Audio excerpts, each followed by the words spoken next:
হাঁটেন চলবো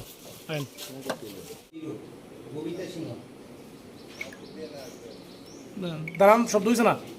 ইন্ডিয়া জোটের প্রার্থীর পক্ষে আমরা প্রচারও করেছি এবং এখন আমরা ভোট প্রয়োগ করলাম এবং ইন্ডিয়া জোট এই লোকসভা কেন্দ্রে আমাদের ক্যান্ডিডেট রাজেন্দ্র রিয়াং ভালো ভোটে জিতবে। সর্বস্তরের মানুষ সাপোর্ট করছে, দলমত নির্বিশেষে। এটাই ওনার প্লাস পয়েন্ট। এটা সাংঘাতিক ব্যাপার, কারণ সিম্বল আরেক পার্টি, ক্যান্ডিডেট আরেক পার্টি, এইসব ব্যাপার নিয়ে ট্রাইবেলের মধ্যে নন ট্রাইবেলের মধ্যে ক্রিয়া করছে। 2 নম্বর হলো এনআরসি নিয়েও একটা প্রশ্ন আছে, সুপ্রিম কোর্টে মামলা হয়েছিল।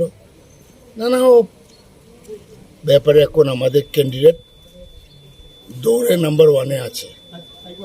5টা পর্যন্ত দেখি কি হয়। তা আমাদের এই অঞ্চলে মানুষ রাজনৈতিক সচেতন, এখানে মানুষ বিপুল ভোটে ওনাকে এগিয়ে নিয়ে যাবে। আপনি 53 কৈলাসহর কেন্দ্রের বিধায়ক, আপনার 53 কৈলাসহর কেন্দ্রের প্রতিটা পুলিং স্টেশনে কি পুলিং এজেন্ট দিতে পেরেছেন? কেন দিতে পারবো না? আমরা 5টা হইলে 5টা দিতে পারি। সিপিএমেরও আছে, আমাদেরও আছে। পার্শ্ববর্তী 52 চণ্ডীপুর কেন্দ্রে, 52 কেন্দ্রেও আছে, সব জায়গায়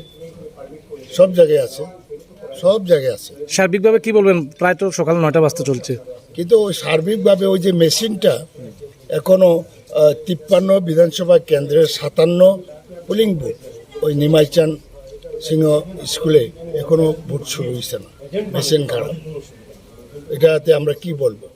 কারণ রাত্রেবেলা তো রেডি করে রাখা উচিত ছিল। যারা পুলিং স্টাফ তারা তো পিকনিক মুডে আছে, অনেকে, সবাই না, পিকনিক মুডে আছে।